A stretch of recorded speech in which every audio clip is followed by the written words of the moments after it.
지난 한 주간 며칠 동안 베트남에 가서 지내다 왔는데 우리나라에서는 제가 이렇게 가래도 좀 생기고, 그런데 며칠 베트남에 살면서는 가만히 생각해 보니까 가래도 안 생기고, 그래서 내가 베트남 체질이 아닌가 이런 생각이 들고, 둘 가운데 하나겠죠. 베트남 체질이거나 노는 체질이거나, 이제 두 가지 가운데 하나인데 모르겠습니다. 물고기 두 마리가 물속에서 헤엄을 치다가 싱싱한 지렁이 한 마리를 발견했는데, 그 지렁이를 발견하자마자 물고기 한 마리가 그것을 얼른 집어 삼키려고 했더니 옆에 다른 물고기가 경고했습니다. 야, 저 지렁이는 낚싯바늘에 꿰져 있는 거야. 네가 저것을 잘못 삼키면 낚싯바늘에 걸려서 사람들의 식탁에 오르는 그런 신세가 될 거야.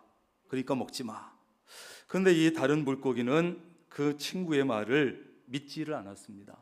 친구 물고기의 진심 어린 그 말을 의심하면서, 야, 그걸 누가 믿냐? 아무도 그것을 증명하지 못했잖아. 사람들의 식탁까지 갔다 온 물고기가 있으면 한번 증명을 해봐라. 그러면 내가 믿겠다. 네가 저 지렁이를 욕심내서 그러는 거지. 그러면서 이 물고기가 덥석 지렁이를 삼켜버렸어요. 그리고 그 물고기는 다시는 바다로 돌아올 수 없었답니다. 여러분, 우리가 사람들에게 하나님에 대해서 말을 하고 천국에 대해서 얘기하고 지옥에 대해서 말하면 의심하는 사람들이 참 많아요. 하나님이 있기는 뭐가 있냐?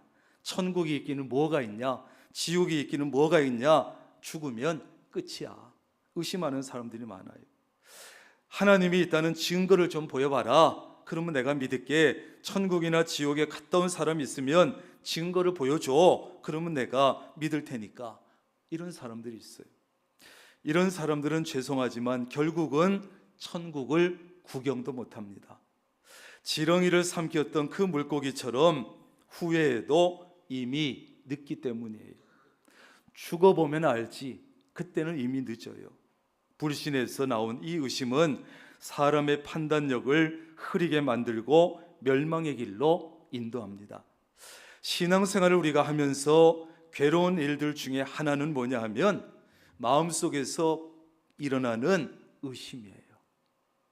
내 교회는 가는데, 주일마다 교회는 가는데, 설교도 듣는데, 예배도 드리는데 마음속에서 끊임없이 의심이 일어나요. 이거 참 괴로운 일이에요. 다른 사람들처럼 나도 믿고 싶은데, 의심 없이 확실하게 믿고 싶은데 마음속에서 자꾸 의심이 일어나는 거예요. 여러분은 어떻습니까? 지금까지 신앙생활하면서 어떤 의심을 해봤습니까? 정말 하나님이 계실까? 하나님이 세상과 사람을 만드셨다는데 사실일까? 천국과 지옥이 정말 있는 걸까? 예수님이 정말 하나님의 아들일까? 마리아가 처녀의 몸으로 성령으로 잉태해서 예수님을 낳았다는데 정말 그런 일이 있을 수 있을까? 다른 것은 다 믿어준다고 해도 처녀가 아이 낳은 것은 나는 믿을 수 없어. 예수님이 정말 죽었다가 부활하셨을까? 인간이 그럴 수 있을까? 예수 믿으면 모든 죄를 용서받고 천국에 들어갈 수 있다는데 정말 그럴까? 내가 기도하면 정말 하나님이 들으시고 내가 기도하면 정말 하나님이 응답해 주실까? 등등등 해서 우리의 마음속에 끊임없이 의심이 일어나요. 그리고 신앙생활에 대해서 회의가 밀려오지요. 내가 어쩌다가 교회에 와서 내 친한 친구가 억지로 한번 교회 데리고 와서 내가 교회를 다니고는 있지만 혹시 시간 낭비하는 것은 아닐까? 괜한 짓 하는 것은 아닐까? 계속 다녀야 되나? 여러 가지 의심과 회의가 끊임없이 마음속에서 일어나요. 그러면서 신앙생활하면 참 마음이 괴롭기도 하고 죄책감이 들기도 하지요. 그러나 신앙생활하는 성도 가운데 신앙적인 의심, 신앙적인 회의감, 여기에 빠져보지 않은 사람이 있을까? 아마 한 사람도 없을 거예요. 하나님의 존재에 대해서, 하나님의 사랑에 대해서, 하나님의 능력에 대해서 누구나 한 번쯤은 의심해 봤을 거예요. 저는 의심해 봤을까요? 안 해봤을까요? 설교를 안 들으셨구나. 누구나 의심할 수 있다는 거, 누구나 찾아온다니까요. 그리고 예수님께서 행하셨던 여러 가지 기적들에 대해서도 누구나 한 번쯤은 의심해봐요. 정말 그럴 수 있을까? 한 번도 의심해보지 않았고 나는 그대로 믿어졌고 그대로 받아들여졌다면 오히려 그것이 더 이상한 일 아니겠어요? 그러나 중요한 것은 신앙적인 의심은 의심에서 끝나면 안 된다. 시작. 아멘. 여러분, 신앙적인 의심은 의심에서 그냥 끝나면 절대 안 됩니다. 의심의 자리에서 믿음의 자리로, 의심에서 믿음으로 반드시 여러분 옮겨갈 수 있기를 바랍니다. 옮겨가야 돼, 반드시. 신앙생활을 하다 보면 때때로 의심이 찾아오고 회의에 빠질 때가 있습니다. 그래서 믿음이 자라지 못하고 앞으로 전진하지 못하고 침체에 빠지거나 오히려 신앙생활 믿음이 퇴보하는 경우도 있습니다. 오늘 본문 말씀에 보면 세례 요한이 나오는데 이 세례 요한조차도, 그 유명한 세례 요한조차도 의심과 회의에 빠져 있는 모습을 보여주고 있습니다. 여러분, 세례 요한이 어떤 사람입니까? 그는 예수님께서 여자가 낳은 자 중에 가장 큰 자다. 여자가 낳은 자 중에 가장 큰 자다. 세상에 여자가 낳지 않은 사람이 어디 있습니까? 그러면 사람들 중에 으뜸이라는 거예요. 세 사람 중에 칭찬받았어요. 이 세례 요한은 뿐만 아니라 모태로부터 성령의 충만함을 받아서 평생을 성령 충만하게 살았던 사람이고, 가정으로 봐도 경건한 제사장 아버지와 기도의 어머니 사이에서 태어나서 신앙교육도 철저하게 잘 받았어요. 그는 유대 종파 중에서도 가장 엄격한 종파에 속해서 철저하게 경건의 훈련을 받았습니다. 그는 예수님에 대해서 가장 정확하게 선포했고 가장 겸손하게 증거했던 사람이에요. 그런 그가 오늘 예수님이 메시아라는 사실, 하나님의 아들이라는 사실을 진심으로 의심하고 있어요. 우리는 오늘 본문을 통해서 신앙생활 중에 의심과 회의가 왜 찾아오는지, 그것을 그러면 찾아왔을 때 어떻게 해야 되는지, 어떻게 해결할 수 있는지 배울 수 있는 거예요. 신앙생활을 하면서 끊임없이 찾아오는 의심과 회의를 여러분, 우리가 제대로 해결하지 못하고 제대로 극복하지 못하면 신앙생활을 잘할 수가 없습니다. 의심과 회의는 마음의 믿음의 성장과 성숙을 가로막는 장애물이 됩니다. 그러나 의심과 회의가 찾아왔을 때 그것을 잘만 해결하고 잘만 극복하면 오히려 신앙이 성장할 수 있고 성숙할 수 있고 유익할 수 있어요. 우선 성도들에게 그러한 의심과 회의가 찾아오는 것은 정상이라는 것을 알아야 돼요. 정상이에요. 따라합니다. 의심이 찾아오는 것은 정상이다. 회의가 찾아오는 것도 정상이다. 비정상이 아니라 때때로 의심이 찾아오고 회의감이 드는 것은 정상이에요. 정상. 그러니까 부끄러울 것도 없고, 그래야만 우리가 이 정상이라는 것을 알아야만 신앙생활하면서 불필요한 두려움을 가지지 않아도 되고 불필요하게 죄책감에 시달리지 않아도 됩니다. 정상이다. 정상. 우리는 의심과 회의에 빠지는 것을 죄로 여기고 부끄럽게 여기고 양심의 가책을 받고, 그리고 의심하면 하나님께서 내 기도에 응답도 안 해주시고 복을 주시지도 않을 것이다, 이렇게 생각하기 때문에 두렵기도 하고. 그러나 성경은 우리의 의심과 회의에 빠지는 것을 정죄하지 않습니다. 죄라고 하지 않습니다. 오히려 주님께서는 의심하는 사람을 만나서 대화하고 해결해 주시고 풀어주시고 불쌍히 여겨주시고 품어주시고, 그래서 의심을 넘어서 성숙한 믿음을 가지게 하시는 분이에요. 그렇다면 우리의 신앙생활에 의심과 회의가 찾아오는 원인은 무엇일까? 왜 찾아올까? 세례 요한이 의심과 회의에 빠진 원인을 찾아보면 지금 오늘날 우리가 신앙생활 하다가 의심과 회의에 빠지게 되는 원인을 찾을 수 있어요. 세례 요한이 의심과 회의에 빠진 원인은 두 가지로 말할 수 있는데, 첫째는 뭐냐? 세례 요한이 기대한 대로 예수님께서 행동하지 않았기 때문에. 뭐라고요?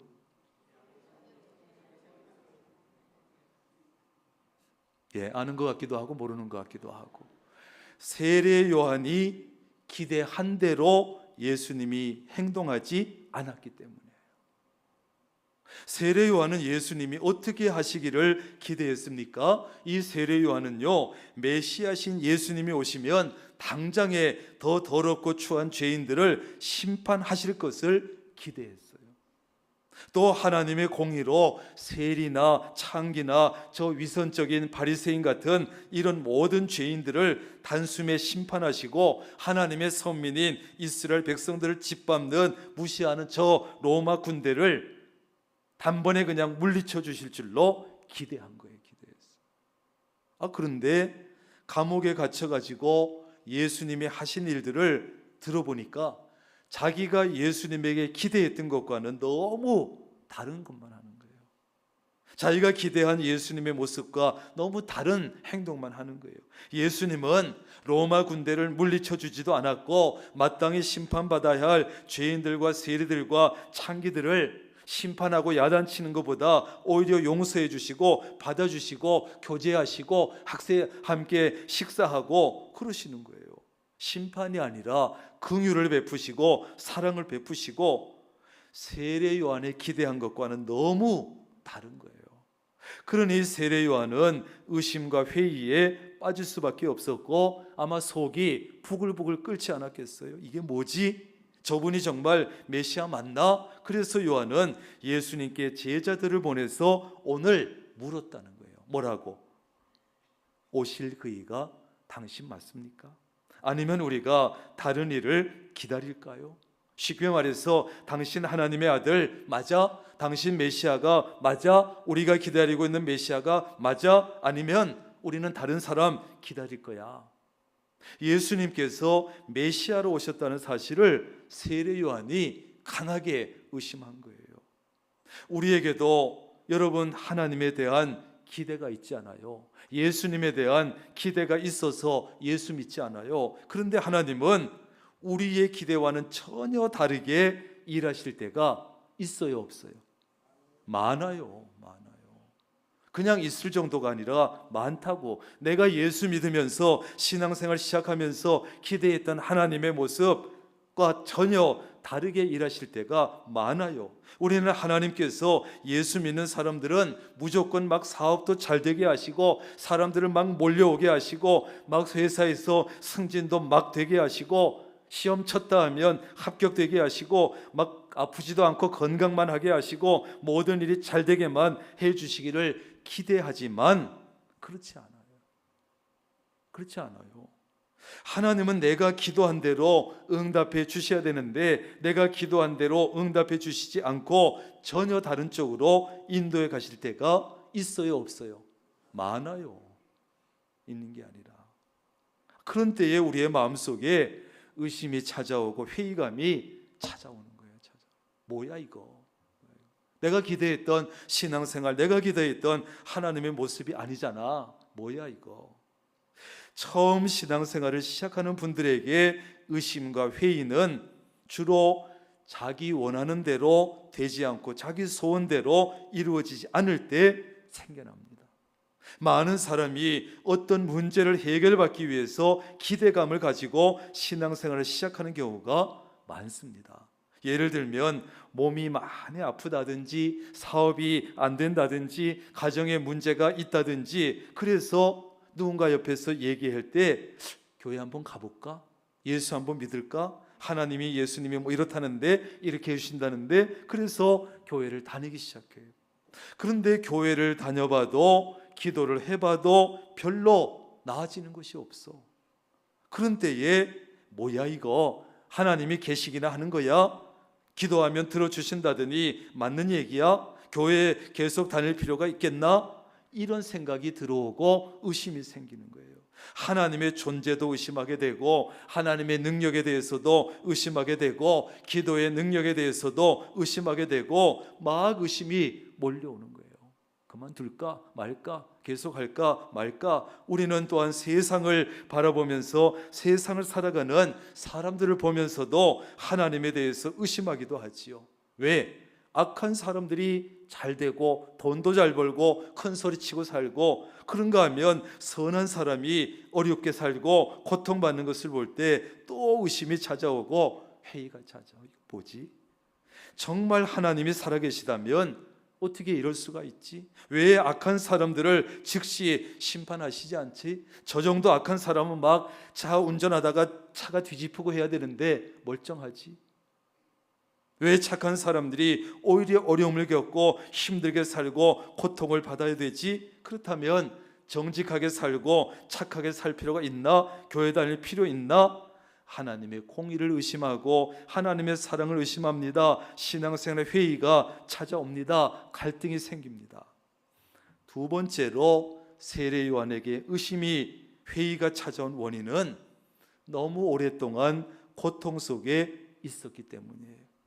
여러분, 세례 요한은 헤롯 왕이 자기 동생 빌립의 부인 헤로디아, 다시 말해서 제수 씨를 빼앗아서 취한 죄를 노골적으로 책망을 하고 회개를 촉구했어요.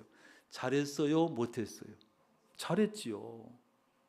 그러자 헤롯 왕은 세례 요한을 감옥에 가둬버렸어요. 아니, 하나님이 기뻐하시고 옳은 얘기를 하고 회개를 촉구하고 책망했으면 세례 요한이 잘 되게 해주셔야지. 아니, 결론은 감옥이에요. 이해가 됩니까? 감옥에 갇혀서 고통당하는 요한은 생각이 참 많았을 거예요. 갈등이 많았을 거예요. 아니, 나는 메시아가 오시는 길을 열심히 준비했을 뿐인데, 하나님의 말씀을 내가 선포했을 뿐인데, 내가 하나님 기뻐하시는 바른 말을 외치고 공의를 외쳤을 뿐인데, 내가 왜 이런 고통을 당해야 되나? 예수님이 정말 메시아라면 나를 구해줘야지 왜 내가 고통을 이렇게 오래 당하나? 그래서 예수님에 대한 의심과 회의가 마구 밀려왔을 거예요. 여러분, 우리도 고통을 당하고 또 고통의 시간이 길어지고 잘못한 일도 없이 나름대로 그래도 신앙생활 열심히 하는데 어려움이 찾아오고 고통을 당할 때가 있습니다. 그리고 고통이 길어집니다. 그래서 속히 그럴 때가 있습니다. 그래서 속히 하나님께서 나의 문제를 해결해 주시고 나를 고통에서 건져 주시고 그러게 해두기를 간절히 기도하지요. 그런데 하나님은 즉시 내 문제를 해결해 주시기보다는 응답이 없을 때가 있어요, 없어요? 많아요. 들은 척도 안 하신 것처럼 느껴질 때가 많이 있다고요. 많이 있다고. 그런 때에 우리는 참 하나님께 섭섭하기도 하고 답답하기도 하고 믿음이 흔들리기도 하고 식어지기도 하고 하나님에 대한 의심과 믿음에 대한 회의가 찾아옵니다. 힘듭니다. 이렇게 의심과 회의가 찾아와서 우리를 뒤덮을 때 우리는 어떻게 해야 될까? 오늘 요한은 어떻게 했습니까? 예수님께 물었습니다. 감옥에 있으니까 제자들을 통해서 당신이 메시아가 맞습니까? 아니면 다른 메시아를 기다려야 합니까? 물었다고요. 오늘 세례 요한의 행동에서 우리는 의심과 회의를 극복할 수 있는 중요한 몇 가지 비결을 발견할 수 있고 배울 수 있는데, 그것이 뭡니까? 첫째는 하나님께 나아가서 질문해야 한다는 거예요. 하나님께 물어야 한다는 거예요. 다시 말해서 의심과 회의가 찾아오면 먼저 기도해야 합니다. 기도를 통해서 물어야 합니다. 주님, 왜 저의 기도에 응답하시지 않습니까? 왜 저는 이렇게 기도하는데 하나님은 이렇게 응답하십니까? 왜 나를 고통 속에 그대로 두시는 겁니까? 왜 이런 일들이 세상 속에 일어나는 겁니까? 왜 이런 자들을 가만히 두시는 겁니까? 물어야지. 하나님 앞에 묻되 불평 섞인 말로, 마음으로 원망 섞인 물음으로 하지 말고 순수하게 질문해야 순수하게. 정말 하나님 궁금해요. 저 하나님 정말 잘 믿고 싶은데 내 믿음 흔들릴까 걱정이 되고 하나님 알고 싶습니다. 겸손하게 순수하게 물어야 돼요. 그것이 의심과 회의를 극복하는 첫 번째 원리예요. 따라합니다. 하나님께 묻자. 물으세요.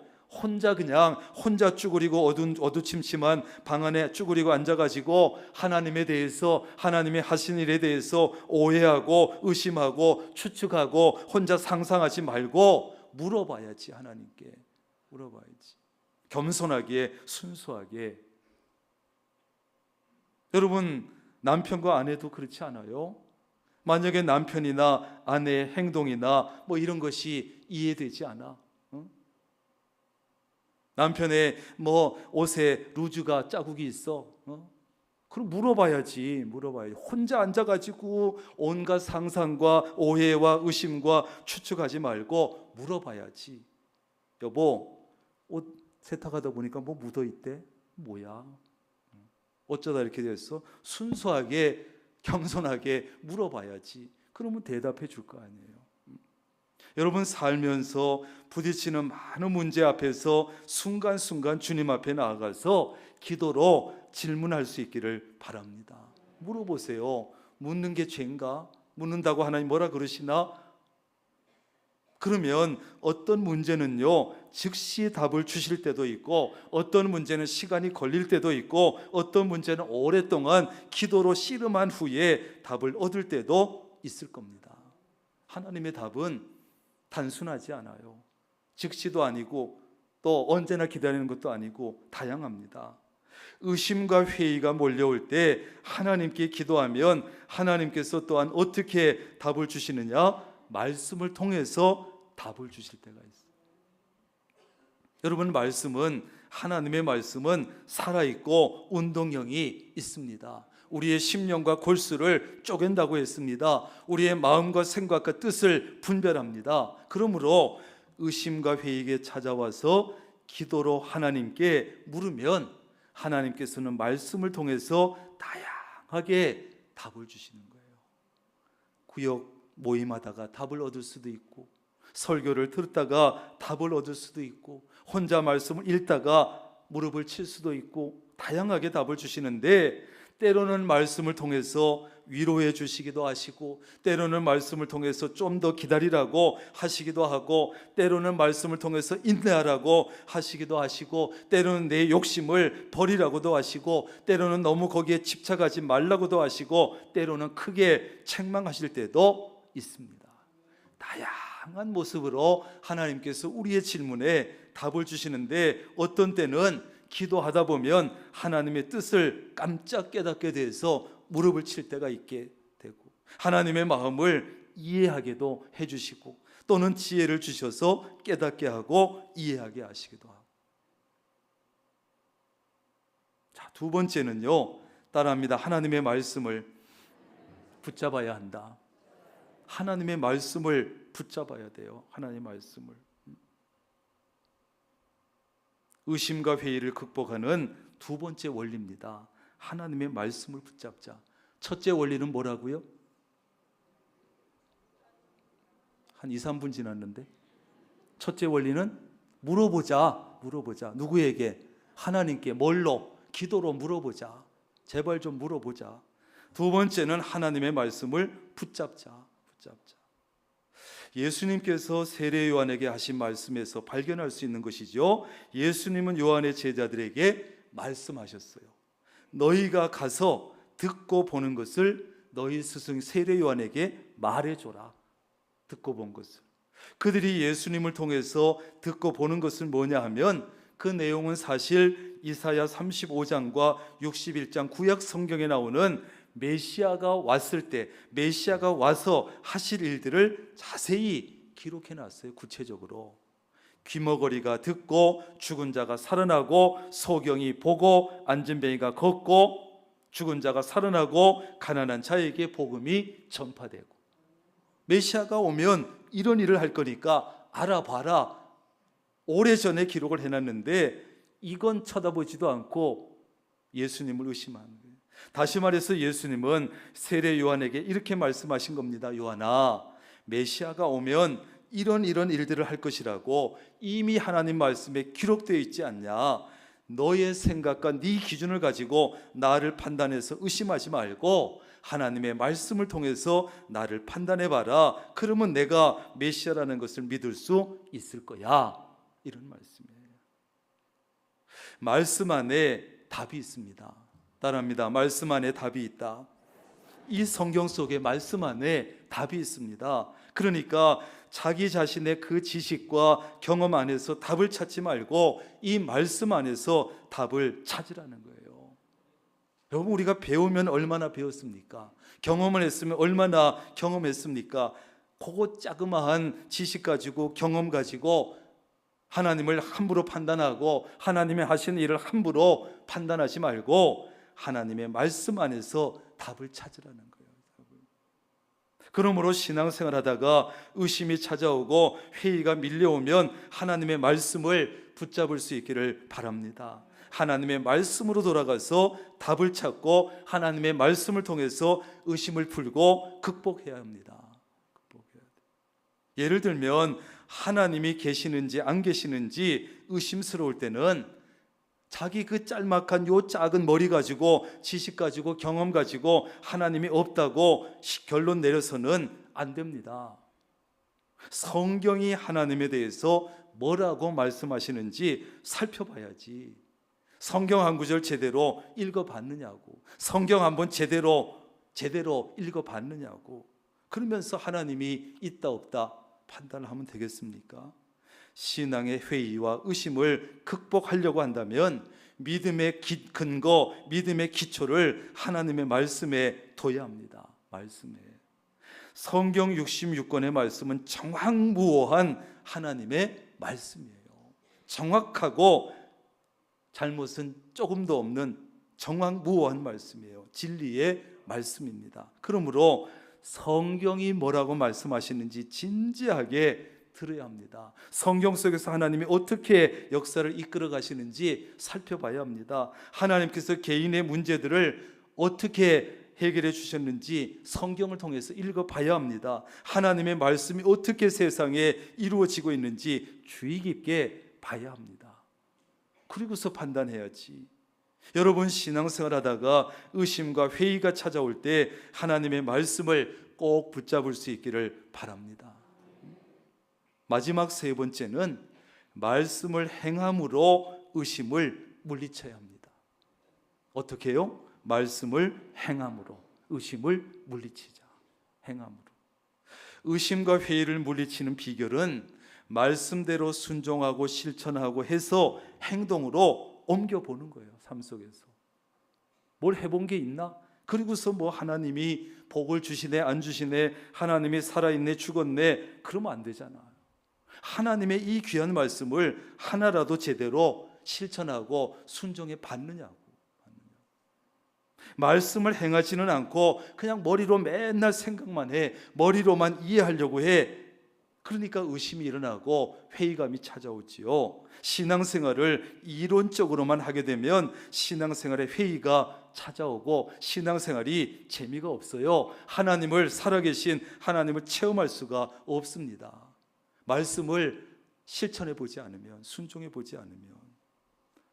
그러나 말씀대로 정말 순종해 보고 말씀 하나라도 제대로 실천해 보면 하나님을 경험해 볼 수 있고 살아계신 하나님을 느낄 수가 있고 하나님의 은혜를 체험하게 되고 복 주시는 하나님을 만나볼 수 있고, 그러면 마음속에 의심과 회의가 찾아왔다가도 순식간에 사라져 버릴 줄로 믿습니다. 그럴 수밖에 없어요. 뭘 해봐야지, 순종을 해봐야지. 의심과 회의에 빠진 성도들은 신앙적인 활동이 어려워져요. 설교를 듣기만 했지 언제 실천을, 순종을 제대로 해봤냐고요. 귀로만 신앙생활하는, 귀로만. 설교 들었다고 그것을 사람들은 내가 실천을 했다고 착각하고 살아요. 신앙생활을. 설교를 들은 거지 실천을 안 했으면서 착각한다고. 그러면서 하나님이 어떻고 저떻고. 이 신앙 의심과 회의에 빠지면 신앙적인 활동이 어려워집니다. 기쁨도 사라지고 평안도 사라지고 신앙의 열정은 식어지고 기쁨으로 예배하기가 어렵습니다. 기도하기도 어렵습니다. 교회에 오는 것조차 싫어집니다. 왜? 마음속에 의심과 회의가 가득한데 뭘 기쁨과 감사가 평안이 있겠습니까? 그러나 그럴 때일수록 쉽지 않지만 신앙적인 활동을 억지로라도 해야 돼요. 예배하는 자리에 나오고 싶지 않아도 억지로라도 나오고, 기도하는 자리 억지로라도 나와서 부르짖어 기도하고, 성도들이 서로 교제하는 자리가 있으면 나와서 함께 교제도 하고, 지난주에 말씀드린 것처럼 내 영혼을 잘되게 하기 위해서는 믿음의 사람 친구들과 가까이 하고 그래야 돼요. 여러분, 예수님의 제자 중에 의심 많은 제자하면 누구예요? 도마의 마음속에 의심이 일어나는 것은 그가 다른 제자들과 함께 있지 않았기 때문에. 다른 제자들과 함께 있었으면 부활하신 예수님을 만날 수 있었고 의심하지 않아도 되는데, 혼자 다른 곳에 가 있다가 예수님을 만나지도 못하고 예수님의 부활을 의심하게 됐어요. 여러분, 동물의 왕국 같은 데 보면 동물 중에 잡혀 먹히는 놈은 누구냐? 무리들과 함께 있지 않고 멀찍이 떨어져서 딴짓하는 놈이 있으면 맹수들이 뒤에서 살피다가 그 놈을 덮치는 거예요. 사탄도 마찬가지예요. 이 예배드리는 무리 속에 우리가 열심히 참여하고, 기도하는 자리에 열심히 참여하고, 믿음의 사람들과 교제하고, 이런 사람은 사탄이 못 건드린다고.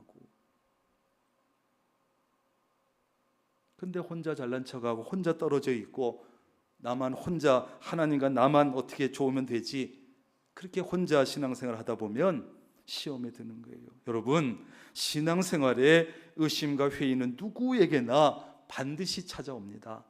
지금까지 않아도 올 때가 있습니다. 그 의심과 회의를 극복하지 못하면 결코 믿음이 성장하거나 성숙해지지 않아요. 의심과 회의가 전혀 없다는 것이 믿음 좋다는 증거냐? 꼭 그렇지도 않아요.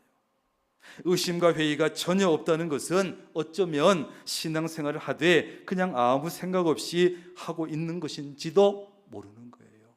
그래도 뭘 좀 알고 싶고 열정이 있고 열심히 가지고 말씀도 읽어보고 이런 사람들이 오히려 좀 이렇게 의심도 가질 수 있지 않겠어요? 신앙생활 하면서 의심이나 회의가 아예 없어야 좋은 믿음이다 하는 오해도 버려야 합니다. 좋은 믿음은 많은 의심이 찾아오고 회의감이 밀려오는데도 불구하고 여전히 믿음의 자리를 지키는 것, 그게 믿음 좋은 거지. 그러므로 의심과 회의가 찾아오는 것을 두려워할 필요도 없고 죄책감을 가질 필요도 없고 부끄러워할 필요도 없어. 그 대신에 의심과 회의가 찾아왔을 때 절대로 그 자리에 주저앉아 있어서는 안 된다. 의심이 찾아왔는데, 회의가 찾아왔는데 그냥 혼자 주저앉아 있으면 안 됩니다. 하나님께 기도로 물어봐야 합니다. 하나님의 말씀 속에서 답을 찾아야 합니다. 말씀에 적극적으로 실천하고 순종해서 의심과 회의를 물리쳐야 합니다. 그래야 해결돼요. 그래서 여러분 모두가 의심의 자리에서 믿음의 자리로, 의심에서 믿음으로 반드시 바뀔 수 있기를 주님의 이름으로 축원합니다. 기도하겠습니다. 하나님, 우리는 연약해서 어리석어서 눈으로 보면서도 들으면서도 의심하고, 또 신앙생활 한다고 하면서도 회의감에 빠질 때가 있습니다. 이 또한 누구에게나 찾아올 수 있는 것인데 다시 한번 이 말씀을 마음속에 담습니다. 하나님, 때때로 우리의 마음속에 의심들이 찾아오고 일어나고 회의감이 밀려올 때 겸손하게 순수한 마음으로 하나님께 물을 수 있는 성도들 되게 하옵소서. 그래서 해결하고, 두 번째는 하나님의 말씀 속에서 답을 찾는 지혜로운 성도 되게 하시고, 세 번째는 말씀을 적극적으로 실천해보고 말씀을 제대로 순종해 봄으로 해서 의심과 회의를 물리치게 하옵소서. 그래서 의심의 자리에서 믿음의 자리로 옮겨 앉을 수 있는 우리 모두가 되게 하옵소서. 예수님의 이름으로 기도합니다. 아멘.